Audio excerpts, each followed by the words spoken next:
3 years. I had signed up to re-enlist to go to Vietnam. And at the time I was a sergeant.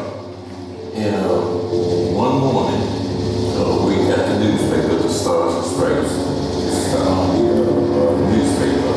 And on the front of the paper was this picture of North New Jersey's ride and a person occurred sitting in the crosswalk up the street.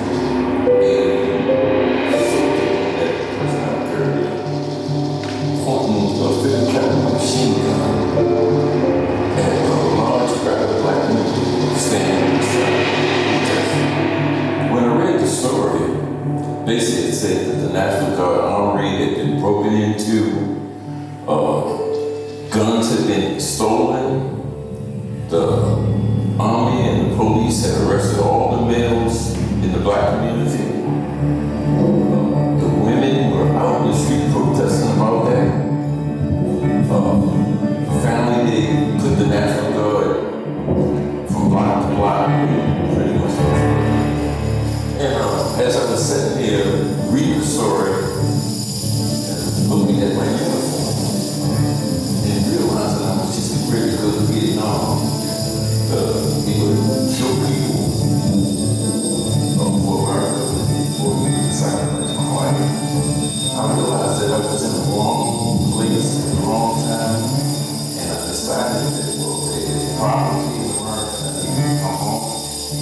I got my Conway, and I came home, and pretty much I joined the NAACP, and I joined the Corps, and we all integrated as far as going, and did some other kind of stuff to try to get like opportunities for like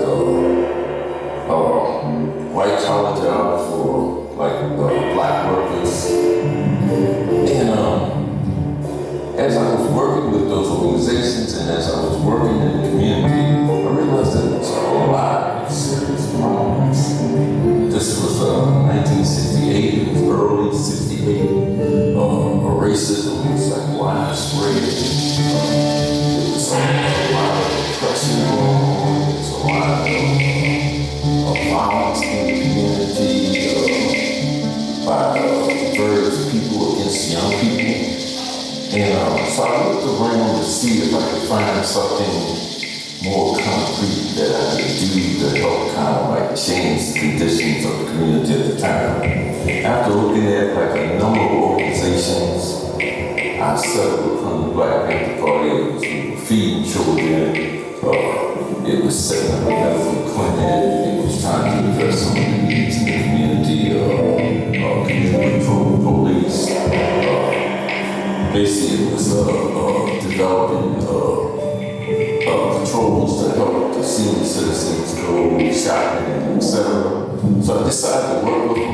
I joined the Black Panther Party, and in the process, I became a lieutenant, and I started working with the Secretary of Leadership in the state of Maryland. And some mysterious things were going on. And I started investigating that. In fact, my job was also lieutenant of security. So I started investigating some of these things.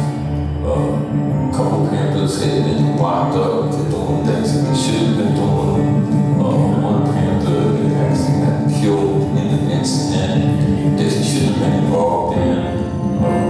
There were all kinds of violations in the office and around the other buildings that we had located.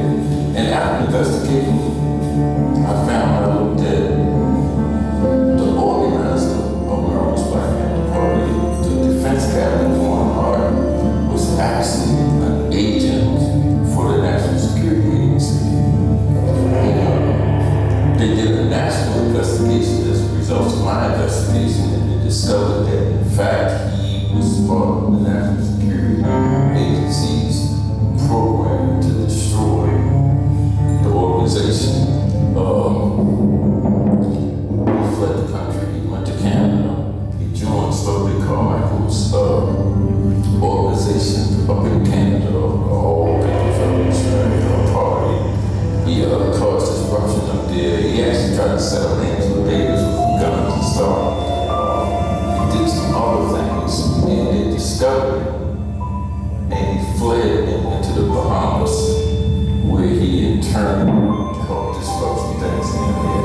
And all of that is kind of like documented, but we didn't find that out until later on. As a result of him fleeing the country, because of my investigation, I was targeted by a program called Konjur Collective, intelligence program that was being operated by the FBI at the time. At this point, I think that it is important to make one thing very clear.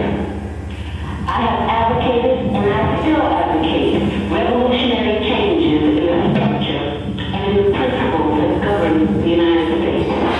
I advocate self-determination for my people and for all oppressed people inside the United States.